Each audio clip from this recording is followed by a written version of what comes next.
Vem chegando, que hoje eu tô num lugar diferente, como vocês podem ver.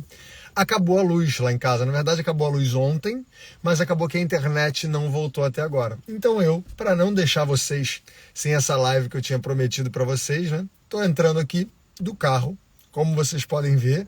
Então hoje a live vai ser desse local especial, mas assim, é que vocês não conseguem ver. Mas eu tô num lugar com um visual maravilhoso. Aqui não vai dar para mostrar para vocês, senão eu até mostrava. E tá um sol lá fora forte, assim. Então eu peguei o carro, vim aqui para ter um lugar que dava sinal, um bom sinal.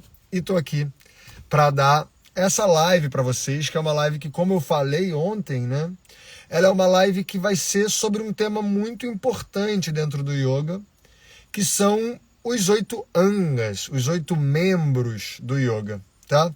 Que é como que a gente pode chamar de talvez o coração do yoga. Olha que bonito isso. Então vem chegando, aproveita e já vem dizendo bom dia Pri, bom dia Diego, bom dia a todo mundo que está entrando. Vai entrando e vai dizendo de onde que você está falando e vai preparando se você tem qualquer dúvida em relação a yoga, tá? Porque hoje é aquela live, como não tem convidado, a gente pode trocar e interagir muito mais. Mas eu queria começar a trazer esse tema para vocês dos 8 membros do yoga, que a gente chama de Ashtanga, e que na verdade, né, isso é um conceito trazido lá do Yoga Sutra de Patanjali, que é o livro clássico do yoga, talvez o livro mais importante do yoga, tá? O livro que fez com que o yoga se tornasse tão representante assim, tão representativo da cultura hindu e da cultura védica.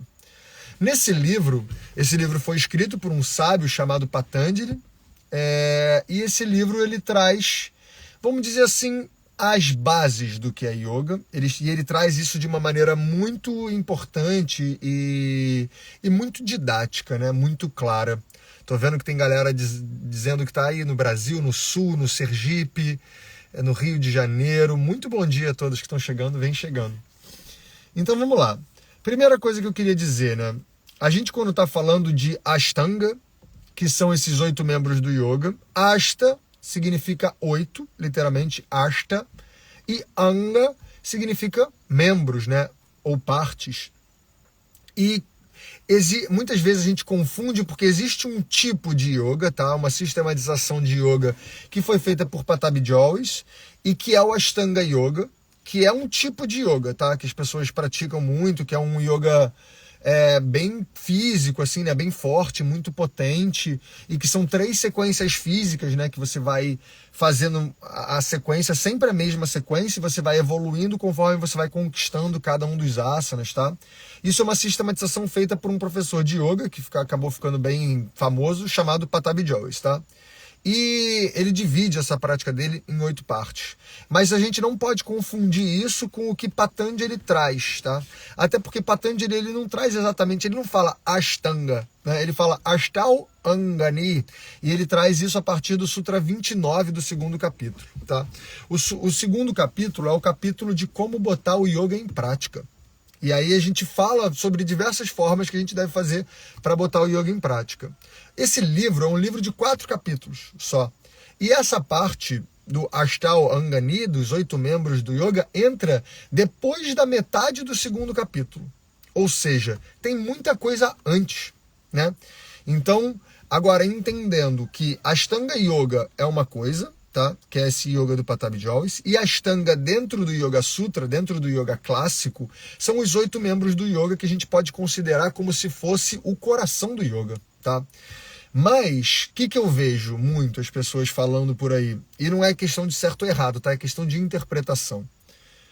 Esses membros do yoga, as pessoas entram como se fosse o principal, o mais importante, e talvez como se fosse a ordem certa a ser cumprida, né? Porque as 8 partes são Yama, Niyama, Asana, Pranayama, Pratyahara, Dharana, Dhyana e Samadhi. Não se preocupa com o sânscrito, a gente vai falar sobre tudo isso um pouquinho, tá? Mas, quando a gente está falando desses 8 membros, dessas 8 partes, às vezes eu vejo pessoas falando, porque você primeiro tem que praticar os yamas, para depois você praticar os niyamas, só aí você entra em asana e pranayama e assim por diante. E dentro da linhagem de professores que eu sigo, né, dentro da interpretação que a gente percebe desse texto, não é exatamente isso, tá? Não é exatamente como se fossem as partes, vamos dizer assim, na ordem certinha. Esses 8 membros são como se fossem as 8 partes fundamentais do yoga que você tem que levar no seu dia a dia para sempre, né? Então não é primeiro faz um, depois que você fez um, você abandona esse um e faz o outro. É que você, para botar o yoga em prática, fora muita coisa que já vem antes, e a gente vai falar disso um pouquinho, sobre quando a gente está falando de yoga, muito bom dia a todos que estão chegando agora. Mas quando a gente está falando de yoga, a gente está falando de uma pedagogia, tá? De uma abordagem, que não é necessariamente um padrão, uma técnica, mas o que Patanjali propõe são algumas formas da gente entender e encarar o nosso corpo e a nossa mente, para que a gente possa viver mais livre de interferências negativas, vamos dizer assim. Tanto que um dos temas centrais desse texto, desse livro, que é o Yoga Sutra, né, o livro clássico do yoga, a gente fala sobre os kleshas, que são as causas de sofrimento. E, por exemplo, tudo isso, a gente entender como é que funciona a nossa mente, a gente entender as causas de sofrimento, a gente entender os movimentos da mente, a gente entender o ciclo do sofrimento, o ciclo do karma, o que tira a gente, né, de um discernimento correto, tudo isso está antes dos 8 membros do yoga. Então, quando a gente está falando sobre essas 8 partes do yoga, a gente não deve achar que esses 8 angas, eles são o começo. Porque, de acordo com a pedagogia proposta por Patanjali, eles não são. Eles são, tipo assim, do meio pro final, sabe? Ou seja, tem muita coisa pra gente fazer antes. Mas beleza, isso é o tema para uma próxima live. Hoje eu quero começar a trazer para vocês o que são esses 8 membros, esses 8 angas, tá? E se você tiver qualquer dúvida, deixa a sua dúvida aqui nos comentários, que essa é uma ótima live para a gente poder trocar bastante, tá? Então, vamos lá. Esses 8 angas, eles são Yama, Niyama, Asana, Pranayama, Pratyahara, Dharana, Dhyana e Samadhi. São esses 4 membros, tá? E os 2 primeiros, muitas vezes as pessoas traduzem como preceitos éticos, né? Como normas éticas que a gente deveria observar e que a gente deveria trazer para o nosso dia a dia, o que não deixa de estar certo, tá? Mas eu gosto de trazer mais ou menos como são coisas que a gente deve observar porque elas fazem parte da nossa natureza, tá? Então, primeiro Patanjali traz os yamas, e os yamas são coisas que a gente deve observar porque são impulsos que a gente tem dentro de nós e que a gente deve trabalhar para pacificar eles, para estar sempre em constante observação, para que a gente não deixe cair em impulsos. E quais são esses impulsos? Então prepara o caderninho, tá? Porque a gente tem hoje uma aula aqui que a gente pode chamar de uma aula bem conceitual e teórica, tá? São 5 yamas e 5 niyamas. Então são 5 coisas, quando a gente está falando dos yamas, que são 5 coisas que a gente deve cuidar. A gente deve tomar cuidado com elas, tá? Porque senão existe uma tendência delas virem como um véu na nossa frente, e a partir de um momento que elas estão presentes, a gente não consegue olhar para a realidade de maneira muito clara. E a primeira delas é a ahimsa. A ahimsa significa a não violência, tá? Himsa significa você fazer mal a alguma coisa, você violentar alguém ou alguma coisa. E ahimsa, esse prefixo a, né, ele é um prefixo de negação. Então é quando a gente está buscando o que a gente chama de não violência, né? As pessoas traduzem muito ahimsa como não violência. Só que é importante a gente ir um pouquinho mais a fundo, né? Por que Patanjali traz isso como primeiro, talvez, Yama, a primeira coisa que a gente deve cuidar? Porque existe dentro de mim, existe dentro de você, um impulso de violência, né? A gente é um bicho que a gente tem um impulso à violência, principalmente quando nós nos sentimos ameaçados. Não só uma ameaça de vida, tá? Principalmente hoje em dia, como uma ameaça a algo que a gente quer, tá? Então, por exemplo, reflitam comigo, a violência, normalmente vem por algum motivo. E esse motivo, normalmente, ele é o quê, né? A gente tende a falar, bota aqui nos comentários, o que você acha que é o motivo pelo qual a gente faz violência? E a gente não faz violência só com o outro, tá? Vou dar tempo para vocês responderem aqui que eu quero ler a resposta de vocês. Mas a gente não faz violência só com o outro. A gente faz violência com a gente mesmo. A gente faz violência com pessoas que às vezes a gente quer fazer bem. Só que a gente às vezes não entende que muitas vezes a violência, se você não deve combater a violência com violência. Então, por exemplo, a Andrea já falou aqui, a raiva é um impulso para a violência? Pode ser. Mas vamos mais a fundo. O que gera a raiva, né? Por exemplo, o que gera esse impulso de você querer usar a violência para proteger alguma coisa, né? Frustração pode ser. A Maria Fernanda falou sobre frustração. A gente pode falar sobre medo também, né? Mas, na verdade, a base disso tudo é o desejo. Um desejo de proteger alguma coisa. Por exemplo, a frustração é o desejo de alguma coisa que a gente não conseguiu atender. A raiva, a gente normalmente sente raiva porque algum dos nossos sentimentos, eles não foram satisfeitos e eu queria que eles fossem satisfeitos. E aí eu sinto raiva, né? O medo, como a Regina falou, o medo é porque eu tô querendo uma coisa, né? Eu tô querendo uma segurança que eu não tenho, tá? Ou seja, a dor é quando eu quero uma situação de satisfação, eu quero saúde e eu não tenho. Falta de controle emocional, querer algo para você ou para alguém. Tudo isso tudo isso tem a ver, se você perceber, com desejo. A falta de controle emocional pode ser inconsciente, claro que pode ser inconsciente, Regina falou aqui, mas tem a ver com um desejo e muitas vezes a maioria dos nossos desejos são inconscientes, né?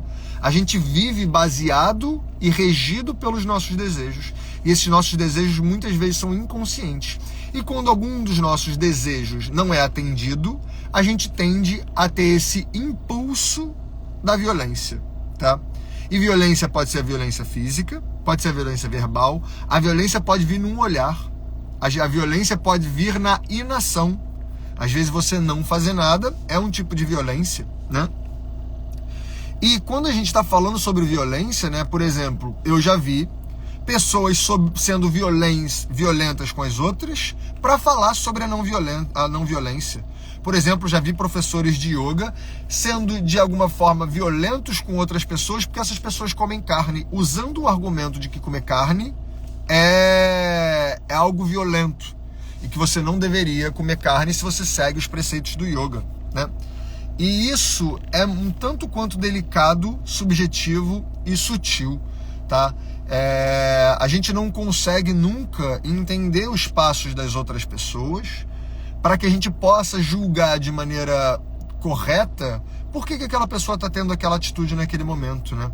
Então, muitas vezes a gente acaba sendo violento porque a gente julga de maneira errada. E a gente julga a pessoa sem estar com o conhecimento correto, com a compreensão correta de quais os passos que aquela pessoa deu para chegar naquele local, naquele momento, né? Por exemplo, uma coisa que não é muito falada também quando a gente fala sobre ahimsa, sobre esse primeiro aspecto que a gente tem que cuidar, né? Patanjali traz 4 ferramentas que a gente deve usar para observar essa qualidade de ahimsa. Ele fala sobre jati, desha, kala e samaya. 4 coisas que a gente deve observar que podem diferenciar um ato violento de um ato que não é violento, que ele é voltado para a própria pessoa, tá? Por exemplo, jati. Jati é a espécie, o tipo de pessoa ou de coisa, tá? Desha significa o local. Kala significa o tempo, o momento. E samaya é a condição, né?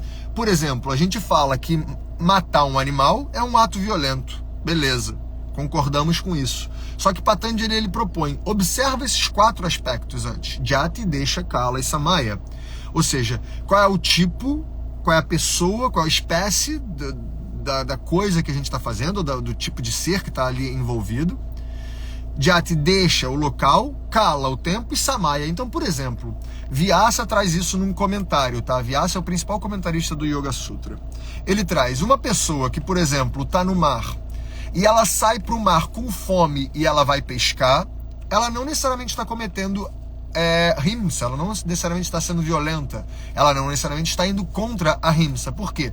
Primeiro, jati, a espécie, ele é um animal, né, que está precisando de alimento. E ele vai para o mar, não em busca de um alimento específico, de uma espécie específica, ele está indo matar a sua fome de uma maneira assim, o que eu achar aqui que vai satisfazer minha fome, por exemplo, pode me satisfazer. Então ele não está indo em busca de um peixe específico, né, ou de uma espécie específica.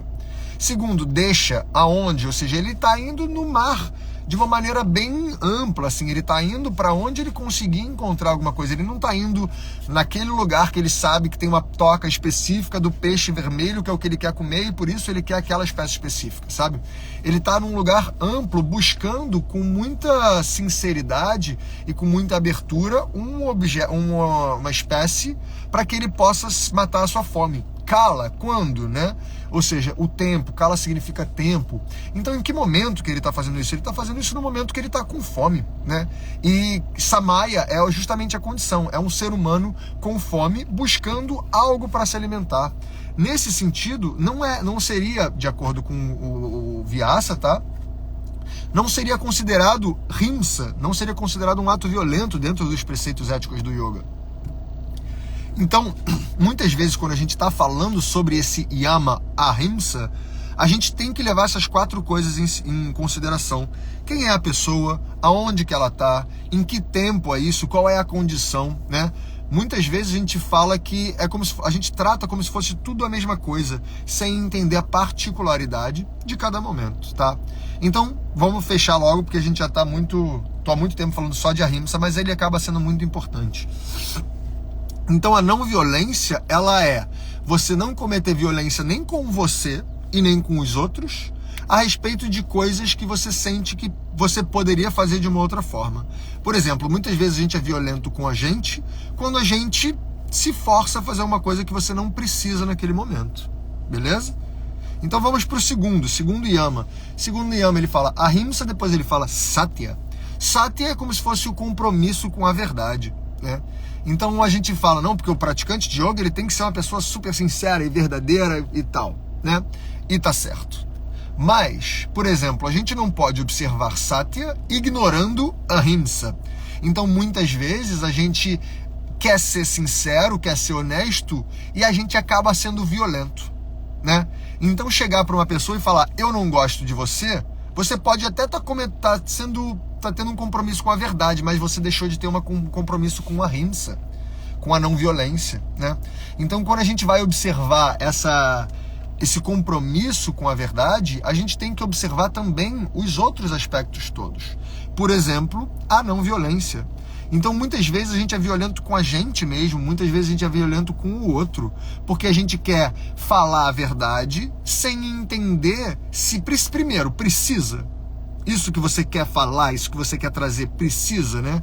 Eu sempre falo para os meus alunos, a pergunta para quê é sempre muito importante, tá? E segundo, quando eu vou trazer isso, isso vai fazer diferença na vida de alguém? Porque senão, muitas vezes é eu querendo interferir na vida de outra pessoa sem ter a necessidade. Isso também é um tipo de violência, né? Então muitas vezes a gente está lá querendo ser super sincero com esse argumento de uma sinceridade suprema, só que a gente esquece que muitas vezes a gente está entrando num lugar do outro que não precisa, né? Tanto que a gente tem essa frase no Brasil, né? O respeito acaba onde começa o do outro, né? O meu direito à liberdade acaba quando começa a liberdade do outro, e faz parte do respeito eu respeitar o momento e a liberdade de cada um, tá? Então esse é o segundo yama, o segundo aspecto dentro do primeiro parte do yoga, tá? Do primeiro membro do yoga. Mas depois a gente fala não violência, compromisso com a verdade, depois tem asteya. Asteya a gente traduz muitas vezes como não roubar, né? Steya significa isso, tirar algo que não é seu, né? E asteya é a gente não se apropriar de alguma coisa que talvez não faça parte de quem nós somos e do que nós somos. E aí, muitas vezes eu vejo as pessoas traduzindo essa asteya como não roubar algo físico, né? Como se fosse, sabe, quando você vai às vezes na casa da sua mãe, você pega um Tupperware e não devolve, tá? E como se isso fosse o não roubar, e também né? A gente também pode encarar isso. Mas o não roubar vai para muito além de roubar algo físico, né? Por exemplo, um exemplo que eu sempre gosto de dar, o atraso é roubar do outro algo que você não tem, né? Por exemplo, quando eu me atraso, eu tô roubando o tempo do outro, eu tô tirando o tempo do outro, aquele tempo não era meu, era do outro, e eu estou fazendo com que outra pessoa perca tempo por minha causa. Isso para mim entra dentro de asteia. Eu me apropriar de ideias dos outros, não só necessariamente, por exemplo, eu uso a frase de alguém e não dou crédito, eu não estou nem falando só disso, mas, por exemplo, eu trazer uma ideia de alguém achando que aquilo é meu e aquilo não é meu, né? Por exemplo, o que acontece muito, por exemplo, a Miriam falou aqui sobre roubar energia. Roubar energia também entra aqui em asteia. Ou seja, eu estou drenando a energia de alguém sem saber se aquela pessoa está pronta para me ceder energia, né? Mas, por exemplo, o que eu vejo muito no yoga, uma prática que não é para mim, mas porque eu vejo no outro, eu acho aquilo legal e eu faço. Eu estou me apropriando de uma prática que não é para mim. Eu estou me apropriando de um estilo de vida que não é meu. E isso, se você reparar, isso volta nos outros dois yamas também. Porque a partir do momento que, por exemplo, que eu roubo uma prática que não é minha, eu não estou nem sendo sincero comigo. E eu estou me violentando. Percebe como os yamas, eles são todos muito entrelaçados, eles são todos muito vinculados um com o outro, né? A gente não consegue observar um sem observar o outro, eles são uma cadeia. Aqui a Paula está dizendo roubar o silêncio também é ótimo. Muitas vezes a pessoa tem o momento dela e eu vou, só porque eu estou em outro momento, eu acabo roubando o direito das outras permanecerem de outro jeito, né? Então a asteia entra muito nesse lugar da gente se apropriar de algo que não é meu. E o que eu queria mais chamar a atenção a respeito desse yama é principalmente sobre você se apropriar de algo querendo que aquilo seja seu, né? E nesse querer que aquilo seja seu, muitas vezes você começa a se violentar. Você começa a trazer para você algo que não te satisfaz, que não te sacia. E a partir daí você começa a ter problemas, né? E aí a gente vai pro terceiro yama, pro quarto yama, que é um yama muito polêmico, que a gente chama de brahmacharya. Brahmacharya, o quarto yama, ele muitas vezes é traduzido como fazemos isso nos relacionamentos. Perfeito, a gente rouba muita coisa dos outros no relacionamento, né? A gente drena às vezes outra pessoa. Mas vamos lá, falar sobre brahmacharya agora. Brahmacharya muitas vezes é traduzido como celibato, tá? E essa é uma tradução bem delicada, bem delicada, bem complexa, porque, primeiro, ela não reflete a realidade, tá? Brahmacharya, quando a gente está falando sobre brahmacharya, Brahma é esse aspecto. Se a gente fala de Brahman com N no final, a gente está falando sobre um aspecto que ele é sobre o todo, né? A unidade, a totalidade, esse universo, esse movimento, essa regência, tá? E você ser um Brahmacharya significa que é você estar unido, você estar vinculado, você estar conectado com a regência, com o movimento do mundo, né? Ou seja, é você entender quais são as suas necessidades reais e tentar agir de acordo com elas. Então, Desikachar, né, que é o filho do Krishnamacharya, que é um dos professores da linhagem de professores que eu sigo também, ele traduz como moderação. E que faz muito mais sentido, né? Celibato é algo que é um tipo de... E eu vou explicar por que esse aspecto do celibato veio muito forte, tá? Mas, por exemplo, você se alimentar de uma maneira mais moderada faz parte de Brahmacharya. Você não exagerar muito em nenhum dos sentidos, em nenhum dos aspectos, faz parte de Brahmacharya. Você, às vezes, fazer uma prática de yoga forte demais, que você se abusa, você está indo contra, por exemplo, Brahmacharya, tá? Por que Brahmacharya acabou ganhando esse aspecto de celibato? Porque muitas vezes os textos antigos eles eram escritos para monge, né? Para pessoas que já estão em momentos de retiragem, né? As pessoas que se retiram da sociedade, para que elas possam viver uma vida monástica. Para essas pessoas faz mais sentido esse do celibato, mas não é só, né, que o celibato acaba chamando muita atenção. Outra coisa, porque o celibato acabou sendo muito vinculado com essa coisa de Brahmacharya. Brahmacharin é uma fase da vida do ser humano, que é a fase da vida do jovem, em que ele está dedicado a estudar, tá? Então é a fase da juventude, assim. E que nessa época, antigamente, né, imagina, não existia preservativo, não existia métodos contraceptivos e anticoncepcionais. Então, uma forma de você proteger um jovem para ele não pular de fase, né? Porque tem a fase brahmacharya, depois tem a fase grihastha. E grihastha é justamente a fase que você vai cuidar da família, vai trabalhar. E muitas vezes um jovem que está na fase brahmacharya, ou seja, ele está estudando, ele é um estudioso, ele tem uma relação sexual, a chance dele engravidar alguém é muito grande, e aí a partir disso ele passa, de ele engravidar alguém ou ser engravidado, né? Você muda de fase. Então você sai da fase do estudioso, daquele que está aprendendo e está buscando encontrar o seu dharma, para que você vá para uma fase mais de cuidar da família. Então, para os jovens, e os jovens muitas vezes eles começam, e a gente começa a estudar yoga quando jovens, seguindo a tradição, né? Era indicado para eles o celibato. Mas não é que necessariamente todo mundo precisa fazer celibato sério para praticar yoga, senão né, os praticantes de yoga iam acabar, né? Então não é nem muito coerente a gente falar que brahmacharya significa celibato. Brahmacharya significa, como a Pri falou aqui, sim, você entender os movimentos que acontecem em volta de você e tentar viver em harmonia com eles. E, por exemplo, o impulso, é você controlar um pouco os seus impulsos, né? O impulso sexual é algo muito forte na gente. E que muitas vezes a gente fica viciado em sexo. Mas isso acontece da mesma forma com um alimento, por exemplo, com desejos, com dinheiro. A gente acaba tendo muito impulsos de querer mais do que a gente precisa. E o que esse conceito de brahmacharya traz é calma e tenta usar com moderação. Então a palavra que eu mais digo sobre brahmacharya é moderação em todos os atos, em todos os âmbitos, tá? Que assim a gente consegue viver de uma maneira mais harmônica. E aí a gente vai para o último, que é a parigraha, tá? O último yama. Então é a última parte do primeiro membro. A parigraha a gente traduz muito como contentamento, né? E contentamento no sentido de quê?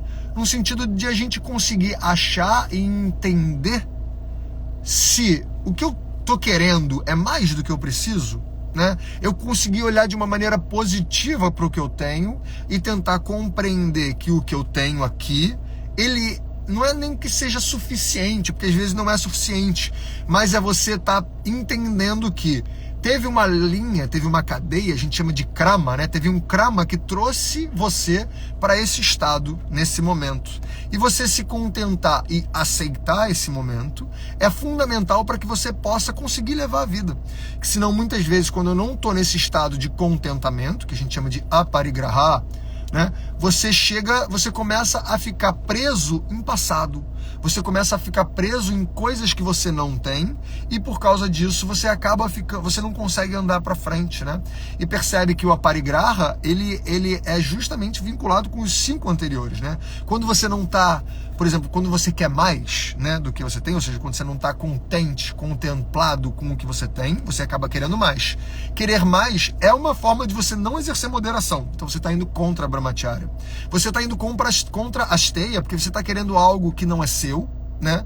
Nesse momento, você não está sendo verdadeiro com você mesmo, ou seja, você não está usufruindo de satya, e você não está observando a himsa em você, porque você está sendo violento com você mesmo. Então percebe como os yamas, eles são todos uma cadeia e que você deve ter eles sempre muito próximos de você para que você possa cuidar, tá? Então esse impulso dos yamas são coisas que a gente tem natural, todo mundo tem. Então vamos cuidar. E aí vem o segundo anga, né, o segundo membro do yoga, que são os niyamas. Niyamas começa com shaucha, ou shauchan, né, que é um impulso que a gente tem e que a gente deve cultivar e que a gente deve aprimorar, que é a limpeza, a purificação, você ser limpo de tudo aquilo que você estar limpo de tudo aquilo que você não precisa, não só no corpo físico, primeiro, não só no corpo físico externo, como no corpo físico interno, assim como também nos pensamentos e emoções, tá? Então, Shaucha é um niyama, é o primeiro niyama, que ele fala sobre vamos manter o nosso corpo, a nossa mente e as nossas emoções limpas. Vamos cultivar essa purificação, tá? Então a gente faz muito isso utilizando as limpezas mesmo, que a gente chama de Kriya, tá? De acordo com, por exemplo, alguns livros de técnica que vieram depois, né? Por exemplo, Hatha Yoga para Deepika, ele fala sobre os Shatkarmas, né? São os Kriyas, as atividades de purificação e limpeza, né? Mas também tomar banho, escovar os dentes, não comer coisas que sujam o seu corpo por dentro, tá? Ter uma digestão que funciona bem para que você não fique intoxicado com alimentos mal digeridos dentro do seu corpo. Isso tudo faz parte de Shaucha. Mas também faz parte de Shaucha você ter o ambiente à sua volta limpo, o seu quarto limpo, a sua casa bem arrumada, de uma maneira harmônica, tá? A sua sala bem arrumada, a sua sala de prática sempre organizada de um jeito que seja boa para você. Isso tudo faz parte de Shaucha. E também faz parte de Shaucha você se limpar, você se purificar de pensamentos que sujam, de emoções que são pesadas e que são densas, tá? Isso não necessariamente é fácil, né? Mas isso muitas vezes ele é uma busca que a gente precisa justamente cultivar. Por isso que os niyamas, eles entram aqui como algo que a gente tem que cultivar. E depois de Shaucha, né, tem Santosha, que é o contentamento. Na verdade, eu falei contentamento como a parigraha, né? A parigraha não necessariamente é contentamento. A parigraha é a gente não querer mais do que o que a gente tem, né? A gente não cobiçar o que é do outro. Que tem a ver com contentamento, né? Com você estar satisfeito com o que você tem. Isso tanto entra em Aparigraha, mas também entra aqui em Santosha, né? Santosha é justamente você estar contente, você exercitar esse olhar positivo para as coisas, tá? Que é muito importante para que a gente justamente muitas vezes não entre num ciclo de negatividade que não ajuda a gente a caminhar. Então, o contentamento não é você ser negligente, tá? Ou você não ter, por exemplo, você ser desleixado. Às vezes a gente confunde isso, né? E esse contentamento não é sobre desleixo. É pelo contrário, é sobre você honrar o que você tem e o estágio que você tá e como você tá, tá? Para que a partir do momento que você entende o estágio que você tá e como que você se encontra, você poder estar sempre caminhando para frente. Você está sempre nutrido de uma sensação que vambora, eu tô aqui e eu consigo, né? E com esse contentamento, com essa aceitação da realidade, você consegue ir evoluindo a cada dia mais. Para que a partir daí a gente vá para o nosso terceiro yama, para o nosso terceiro niyama, que é tapas. Tapas entra aqui, né? E tapas entra em outros momentos do Yoga Sutra, né? Mas aqui ele entra como a gente ter um impulso de querer ser melhor, né? Eu já vi algumas pessoas traduzindo como autossuperação, o que é bonito também, mas a gente só não pode confundir esse impulso de querer melhorar e de querer se esforçar, né, e dar o seu melhor, com você se violentar, né? Então às vezes tem aquela autossuperação que hoje em dia eu faço uma retenção com ar de 1 minuto, eu quero fazer 2, porque eu tenho que me superar. E a gente sempre tem que pensar, para quê, né? Precisa? Porque se não precisa, começa a entrar nos outros âmbitos lá, né? Da violência, de você se apropriar de algo que não é seu, né? Então, tapas vem num lugar de você querer sempre dar o melhor, de você, por exemplo, como a Yoga Path Millennia aqui falou, você tem uma disciplina para atingir seu objetivo, ótima visão também, porque tem essa coisa de você estar se empenhando, de você ter esse comprometimento, de você ter um empenho de buscar se aprimorar a cada momento, né? Consistência, boa. E esse aprimoramento, ele é fundamental, e que para esse aprimoramento que a gente vai tendo com um esforço contínuo, a gente precisa do próximo niyama, que é o Swadhyaya. Swa significa sempre aquilo que eu sou, né? E Dhyaya vem de você se concentrar, você meditar, né? Por exemplo, Dhyaya é o mesmo prefixo de Dhyana, né? Que é uma meditação, ou seja, você está o tempo inteiro meditando sobre quem você é, ou seja, você está sempre se estudando. Você está sempre olhando para o que você é, para quem você é, para que você possa sempre estar se aprimorando, beleza? E para que, a partir desse momento que eu estou me estudando, Swadhyaya, eu estou o tempo inteiro entrando nesse lugar mais interno e estou me entendendo, estou buscando ser melhor, eu vou para o último niyama, que é Ishvara Pranidhana, Ishvara Pranidhana, que é a gente compreender que o resultado, muitas vezes, ele não cabe só a gente, né? Então a gente tem que ter uma qualidade muito boa, que a gente tem, mas é difícil, e ela tá por último porque justamente é a mais difícil, que é saber entregar. Saber ter a consciência de que o resultado depende de fatores externos, muitas vezes, que não são só os nossos, né? Então a gente tem que dar o nosso melhor, a gente tem que se estudar, a gente tem que manter o corpo e a mente purificados, a gente tem que ter o contentamento, mas a gente também ao mesmo tempo tem que saber entregar, do tipo, às vezes não deu certo e tá tudo bem, né? Faz de novo, volta lá pro começo, né? Esse Ishvara Pranidhana, que é um tema bem longo, a gente poderia ficar muito tempo aqui falando sobre ele, traz esse aspecto da gente tá o tempo inteiro sabendo entregar. Beleza? Então isso tudo é fundamental, mas não como se isso precedesse as próximas coisas, né? Isso tudo é pra gente estar o tempo inteiro observando. Por quanto tempo? Para sempre. Junto com os 8 membros, com os outros membros, sabe? Porque senão a gente às vezes acaba pensando que não, eu já entendi os yamas e niyamas, nem preciso mais pensar sobre isso, e agora eu vou fazer asana. Não é isso, tá? É porque, por exemplo, depois dos yamas e niyamas, que são essas 10 coisas que a gente falou agora, vem a asana. A asana, que a gente traduz como as posturas, né, e que acabou ficando como se fosse a coisa mais famosa do yoga, é o que a gente mais vê, são as posturas físicas. Asana, segundo o Yoga Sutra de Patanjali, ele traz 2 aspectos principais que a gente deve observar nos asanas. Primeiro, ele fala que asana é uma a gente traduz como se asana fosse uma postura firme e confortável, né? Sthira Sukham Asanam, que ele traz no Sutra 46 do 2º capítulo. E o que a minha linhagem de professores interpreta não é que é bem que asana é uma postura firme e confortável ao mesmo tempo, tá? A gente fala que asana é uma forma, é uma ferramenta da gente achar sempre o equilíbrio entre firmeza e conforto. Então eu posso sim buscar uma postura firme e confortável, mas eu também posso perceber que se eu tô frouxo demais, ou seja, eu tô confortável demais, eu tenho que buscar mais firmeza. E se eu tô às vezes rígido demais, muito duro, eu tenho que buscar relaxar, né? E a gente pode usar essas posturas e essa ferramenta para esse lugar de ir entendendo, às vezes, onde é que eu tô nessa relação entre firmeza e flexibilidade, de dureza e de conforto, para que eu vá achando esse equilíbrio. A gente não é algo rígido, né? O equilíbrio, a estabilidade não é fixo. Cheguei nesse ponto, ficou. É sempre essa negociação, esse diálogo, né?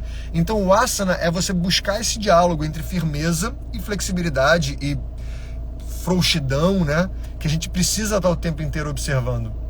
Outra coisa é que ele traz no 47, né? Ele fala Prayatna Shaitilya Ananta Samapati Bhyam. Ele fala que asana também é uma ferramenta que pode ser muito interessante para a gente desatar nó. O nosso corpo, ele acaba acumulando muitos nós, muitos traumas, muitas rigidezes, fala assim, não sei, muita rigidez, que a gente acaba ficando todo duro e acumulando no corpo físico traumas que vêm do passado. E Patanjali ele fala que, cara, o asana é uma ferramenta que a gente pode utilizar para ir se libertando desses traumas, tá? Desses movimentos que acabam deixando a gente preso em algo que a gente já foi, que a gente não precisa mais ser. Então a gente usa os asanas também como uma ferramenta de liberar trauma, de desatar trauma, tá? Tô vendo que estão chegando algumas perguntas aqui que eu vou ler depois com calma. Mas vou só seguir aqui até o final, porque a gente tem mais 20 minutinhos só e tem bastante assunto para falar. Depois do asana, tá? Depois que a gente entendeu o asana como essa ferramenta de achar o equilíbrio entre firmeza e flexibilidade, movimento e conforto, a gente vai pro pranayama, tá? Pranayama que a gente traduz muito como os exercícios respiratórios, tá? E que o que Patanjali traz é que a partir do momento que a gente entende e começa a utilizar o nosso corpo para achar esse equilíbrio entre estabilidade e movimento e achar essa ferramenta para desatar nós, para que a gente se desate de traumas, ele fala, é legal a gente começar a trabalhar esse padrão errático da respiração que a gente tem. A nossa respiração, muitas vezes, ela é de uma maneira muito solta, né? Muito errática, muito irregular. E Patanjali começa falando dos pranayamas isso. A gente deveria primeiro começar a trabalhar essa ferramenta para diminuir os padrões erráticos. E ele fala que são 4 fases da respiração, né? A gente tem a inspiração, a gente tem a exalação e a gente tem as retenções com e sem ar, né? E aí ele fala também que principalmente as 3 primeiras fases a gente tem que trabalhar para esse lugar de tentar trazer uma estabilidade maior. E ele fala muito também que essa retenção vazia, isso que a gente chama de Bahya Kumbhaka, tá? Que é uma retenção sem ar nos pulmões, é você conseguir diminuir o seu movimento respiratório e ficar confortável com pouco movimento. É um padrão muito evoluído, tá? Que os grandes sábios eles conquistam, que é um padrão muito importante se a gente quer caminhar num sentido de uma mente mais focada. Quanto mais movimento na respiração tem, mais agitação a gente também traz para o corpo e para a mente. Então, com isso, Patanjali ele traz 2 características que a gente deveria observar quando a gente está fazendo pranayama. Ele fala Dirga e Sukshma no Sutra 50 do 2º capítulo. Ou seja, ele fala que a respiração a gente deve observar 2 coisas nela. Ela deve ser longa, lenta, profunda, tá? E profundo eu não quero dizer grande. Às vezes a gente acha que uma respiração profunda é aquela coisa no médico. Quando a gente vai no médico, ele fala, inspira profundo, você faz uma inspiração super curta. E o que Patanjali está propondo é uma respiração que vem de um lugar profundo e que ela é longa, ela é lenta e que ela é sukshma. Sukshma significa sutil. Então essa respiração profunda, por exemplo, do médico, é o oposto do que Patanjali está falando ali. Essa respiração assim que a gente vai no médico, ela não é nem longa e nem sutil. O que a gente deve buscar quando a gente está buscando os respiratórios é deixar uma respiração mais longa, mais sutil, com menos movimento, com menos intensidade. Eu sempre falo isso com os meus alunos. A respiração, ela sempre deve estar num lugar de conforto. Às vezes eu vejo que as pessoas querem fazer respirações super grandes e extrapolar os limites da capacidade respiratória para que você consiga ter uma retenção maior, para que você expanda a sua capacidade respiratória, sendo que isso acaba te gerando agitação na mente, isso acaba te agitando mais, o que acaba indo contra a intenção principal da coisa, tá? E Patanjali traz que essa organização da respiração vai tirando véus que atrapalham a sua percepção da realidade. Para que aí a gente possa ir para os 4 últimos membros, tá? Para as 4 últimas partes do yoga, que são as 4 partes mais sutis, mais internas. Tudo isso tem muito a ver com o que está acontecendo fora também. E agora a gente vai mais para dentro e ele começa falando sobre Pratyahara. Pratyahara, muitas vezes as pessoas traduzem simplesmente como a abstração dos sentidos, né? Como se fosse simplesmente você desligar os sentidos exteriores. E pode ter esse aspecto também, mas vamos lá. Pratyahara, ahara significa alimentação, tá? E prati significa o oposto. É como se fosse o oposto. Ou seja, Pratyahara é eu me alimentar de dentro para dentro, né? A alimentação normalmente é algo que vem de fora para dentro. E quando ele fala sobre Pratyahara, é você começar a se nutrir pelo que você tem dentro. Não só uma nutrição alimentar, tá? Mas é quando eu chego num estágio que eu começo a me nutrir de tudo aquilo que já está dentro de mim. E eu começo a fazer um movimento de introspecção, sim, que os meus sentidos começam a ser menos importantes, ou seja, eu começo a dar menos ouvido ou atenção para os sentidos externos e começo a voltar toda a minha capacidade de atenção, de percepção e de entendimento para dentro. Então é isso que a gente chama de Pratyahara, tá? É esse momento em que você começa a se nutrir daquilo que você já tem, né? Daquilo que está dentro de você. Não só você desligar os sentidos, né? E sim é para que a gente comece a trazer esse lugar de uma percepção mais profunda, né? Para que aí a gente comece a ir para os 3 últimos aspectos, para os 3 últimos membros, que ele fala de Dharana, Dhyana e Samadhi. Ele, inclusive, chama que esses três membros juntos é o que ele chama de Samyama, tá? Samyama é o ato de você começar a caminhar no sentido de um direcionamento muito profundo da mente. Dharana significa concentração. Então, depois que eu fiz esse movimento todo de abstrair e começar a me nutrir do que eu tenho dentro, eu começo a focar muito. Eu escolho algo que eu queira direcionar o meu foco, minha atenção, e tento manter a minha mente muito direcionada, porque vocês vão se identificar comigo, né? A nossa mente, o tempo inteiro, eu quero me concentrar em alguma coisa, eu tô aqui olhando celular. Aí já vem, mas hoje eu vou pegar a estrada, será que tá na hora? Será que eu vou conseguir falar tudo? A mente, ela fica o tempo inteiro saindo do meu objetivo, né?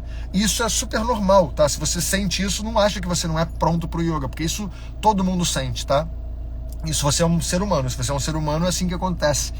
E Dharana é esse movimento, primeiro, de pegar a sua mente e tentar o tempo inteiro trazer ela para dentro. Ou seja, estou concentrado no celular, a mente desviou, eu trago ela de volta. Ela desvia, eu trago ela de volta. Então, no começo, é um exercício duro, um exercício que demanda muito empenho, tá? Para que, a partir do momento que eu estou me concentrando tanto nesse movimento interno de atenção, de foco e de direcionamento da mente, vai chegar um momento que eu vou entrar em o que a gente chama de dhyana. A gente entra num estado que a gente chama do estado meditativo do yoga, que é, eu tô tão concentrado naquela coisa, eu tô interagindo de maneira tão profunda com aquela coisa, que a minha interação deixa de ser um ato entre coisas diferentes, tá? Entre duas pessoas, e passa a ser só uma experiência. O que eu quero dizer com isso? Vamos dizer, eu tô aqui focado no celular, vamos dizer que eu tô me concentrando no celular, então eu tô direcionando a minha mente, celular. Tem uma hora que a minha mente entende e desiste de me trazer dispersão, e essa minha interação minha com o celular deixa de ser eu interagindo com o celular e passa a ser essa experiência do Caio interagindo com essa coisa que é o celular, né? E a gente passa a ter essa transformação de um ato para uma experiência que depende do, e ele fala isso no texto, né? O observador, o objeto observato e o ato de observar. Essas três coisas se tornam uma experiência só, que é essa experiência que a gente chama de dhyana, tá? De meditação. E quando eu fico muito tempo em meditação, eu começo a caminhar para o estado de samadhi, tá? E samadhi é uma palavrinha que também merece bastante atenção, que normalmente eu vejo as pessoas traduzindo como iluminação, como expansão da consciência, né? Ou como coisas parecidas com isso. Mas, se a gente for olhar, e eu vou trazer diversas vezes, né? O que significam essas palavrinhas, né? Que nem a gente falou de prata e ahara. Samadhi também é uma junção de duas palavrinhas, que significa sama, significa equivalente, e adhi é aquilo que eu sou em essência. Então, samadhi não é quando eu tenho uma iluminação e eu vou para fora e acontece alguma coisa que é para além do que eu sou, ou que eu tenho uma expansão da consciência, a partir daí eu começo a ter um conhecimento que é de fora. Não é isso, tradicionalmente, né, como a gente entende observando e traduzindo e interpretando esse texto.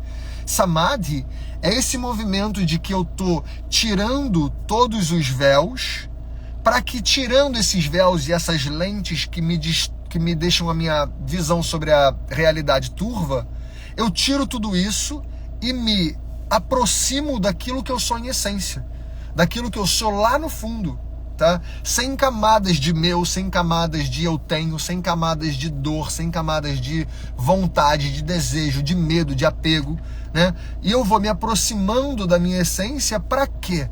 Para que eu possa interagir e lidar com a realidade de uma maneira mais profunda. O objetivo não é o saber mais. O objetivo é olhar para a realidade sem me confundir. É eu conseguir interpretar, encarar a realidade de maneira que eu consiga interagir com ela de maneira profunda e honrando a particularidade desse momento que é único, né? Cada instante, cada momento, ele é único. E quando eu estou com véus de desejo, de vontade, de medo, de expectativa, de frustração, de dor, eu não estou só aqui. Eu estou aqui também. E aqui dentro, muitas vezes aqui dentro está lá no passado ou tentando projetar o futuro, com base no passado, né? Então você sai do presente. Então esse estado, esse objetivo de samadhi é eu estar me aproximando da minha essência para interagir com o presente. Beleza? Então dei um resumão aqui sobre os 8 angas, e eu vou olhar aqui, temos 2 perguntas aqui nessa caixinha de pergunta. Então, o PH trouxe: qual desses aspectos pode ajudar a nos centrarmos para ficar menos suscetíveis a tudo acontecer ao redor? Às vezes sinto-me inundado pela emoção dos outros. Beleza, ótima pergunta, PH. A gente fica muitas vezes inundado pela percepção dos outros mesmo, porque a gente muitas vezes tem as nossas percepções muito voltadas para fora, tá?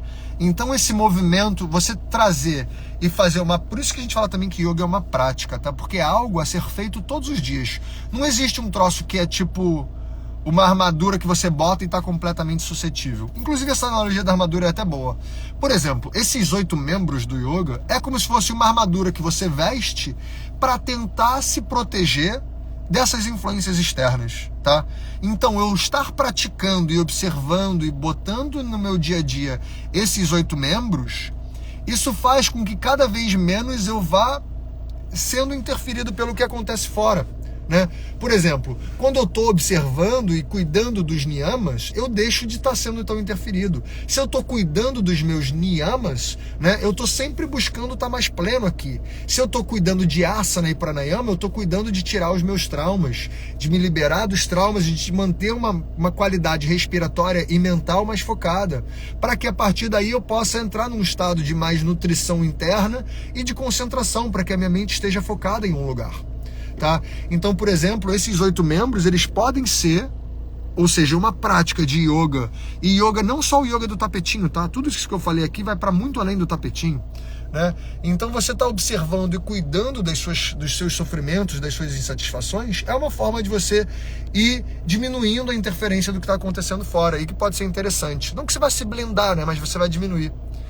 Outra pergunta agora, da Jana Silva. Sentir a respiração pesada, isso está ligado ao estado emocional e à alimentação? Pode estar.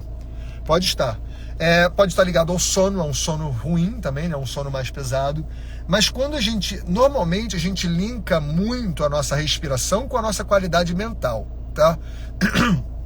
Por exemplo, uma mente mais agitada, uma mente mais ansiosa, é uma respiração mais ansiosa, né? Muitas vezes quando a gente está com medo, quando a gente está ansioso, a gente sente uma respiração mais rápida, mais curta. Quando a gente está relaxado, a gente sente uma respiração mais lenta. Então, eu diria que a alimentação e o seu estado emocional, quer dizer, a sua alimentação pode interferir no seu estado emocional. O seu sono pode interferir no seu estado emocional. E fatores externos podem interferir no seu estado emocional. E o seu estado emocional interfere diretamente na sua respiração, tá? Então eu diria que a respiração tem mais a ver com o estado emocional do que com a alimentação, mas a alimentação tem a ver com o estado emocional, né? Então tá tudo junto. Temos mais uma pergunta aqui. Tem algum retiro presencial programado para acontecer em 2023? Temos sim. Temos um retiro que vai acontecer aqui em Paraty, não na minha casa, né? Não no sítio da Anvantari, mas no Dharmashala, que é um retiro que vai acontecer na Semana Santa, tá? E que a gente está chamando, eu e o Matheus, de Protocolo Agni, que é um retiro que vai ser de 4 dias, né? Quinta, sexta, sábado e domingo, com um objetivo bem focado em desintoxicação. Desintoxicação não só física, mas como mental também, tá? Então a gente vai fazer diversas práticas de Ayurveda e também de Yoga. Então a gente vai ter aulas teóricas também de Yoga pra gente falar sobre tudo isso, para como a gente entender melhor o funcionamento da mente, pra gente desintoxicar a mente. Beleza? Mais alguma pergunta? Vão dizendo aí, porque enquanto isso...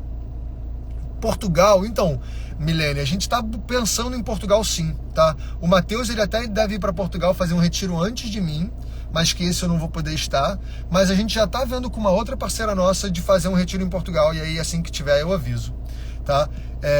E aproveito para falar que, por exemplo, todo esse tema dos 8 membros do yoga, como eu disse, eles são uma pedagogia que Patanjali traz de uma maneira muito linda mesmo. Isso que eu trouxe é metade do 2º capítulo só, tá? E são 4 capítulos no total, em que o primeiro capítulo inteiro, a primeira metade do 2º capítulo, eles são muito, mas muito focados na compreensão de quem a gente é, compreensão do funcionamento da mente. E eu diria que são tão importantes, ou mais, quer dizer, não dá para dizer mais, mas eles são tão importantes quanto esses 8 membros. A gente entender sobre os vritis, os movimentos da mente, a gente entender sobre os kleshas, a gente entender sobre os obstáculos que tiram a gente que a gente chama de viveka, né? Que é um discernimento correto.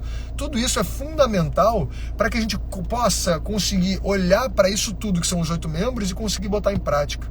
Não adianta muito eu ficar falando aqui sobre os 8 membros se a gente não entender os nossos gatilhos, se a gente não entender as causas de sofrimento. O que eu faço se eu estou sofrendo ou se eu não estou sofrendo? Isso tudo é trazido no Yoga Sutra de Patanjali, e isso é um estudo que eu faço dentro da minha escola online, o Yogalaya, que, por exemplo, essa é uma aula que eu dou todas as terças-feiras. A gente pega o texto, a gente lê ele do original, traduz, e daí, a partir daí, a gente discute. É uma aula microfone aberto, né? Todo mundo fala o que quer, então é uma aula de muita troca, de muito aprendizado de todos os lados, né? E que mostra como o yoga, ele é muito, mas muito, muito, muito, muito além da prática que a gente vê, né? Muito além da prática física. Então, na minha escola online, a gente tem o estudo do Yoga Sutra. Então, eu não estou falando de formação, tá, André? A André está perguntando se tem certificado internacional. Eu não estou falando de formação, eu não tenho formação ainda. Eu estou preparando a formação do Yogalaya para o ano que vem. E a gente quer sim ter o Yoga Alliance, né, a certificação. Que na verdade não interfere em muita coisa, mas beleza, vamos lá. Mas isso que eu estou falando é um estudo constante da minha escola.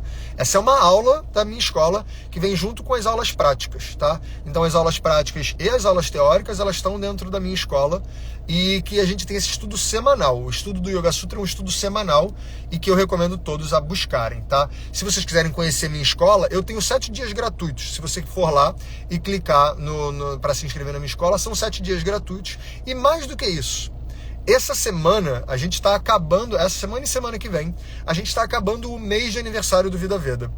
E eu quero dizer para vocês já em primeira mão que essa semana a gente vai ter algumas promoções de entrada, tá? De desconto mesmo, que eu estou fazendo com a minha equipe. A gente vai começar a lançar a partir dessa semana. Então, para participar da minha escola, basta você ir em www.yogalaya.com.br. Lá você vai ver que tem explicando tudo certinho, tem dizendo as aulas. Se tiver qualquer dúvida, você pode me mandar uma pergunta por aqui. E também fica ligado essa semana, porque eu vou soltar algumas promoções por aqui, beleza? Deixa eu ver se tem mais alguma pergunta aqui. Nossa, tem um monte de pergunta mais. Vamos lá. Indica algum livro... A Carlinha perguntou. Um livro com comentários para estudar esse tema? Indico sim, O Coração do Yoga, do Desikachar.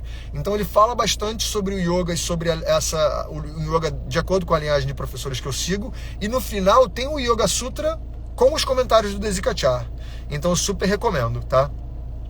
Existe algum nível de consciência básico para participar do retiro, ou apenas sentir é suficiente? Apenas sentir é suficiente, né? Esses retiros que eu estou falando, né? Por exemplo, o retiro que eu vou fazer na Semana Santa, ele é um retiro mesmo para quem nunca experimentou nada disso na vida, tá?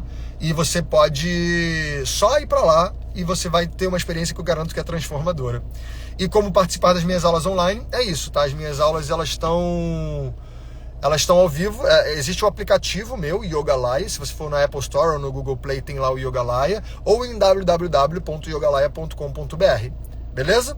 E lá vocês conseguem acessar todo o conteúdo, e para todo mundo como padrão já. Se você for lá e clicar para fazer as aulas, você não vai ser cobrado na primeira semana, e você pode experimentar uma semana gratuito, tá? E se quiser cancelar, você tem um botão lá, você vai lá, clica no botão cancelar e cancela. Então, para quem quiser experimentar, eu já convido vocês a experimentarem, e fiquem ligados que essa semana vão ter promoções, beleza? Então esperem por aqui que eu vou dar as notícias. Muito obrigado pela presença de todos. Até a próxima, e eu vejo vocês já já.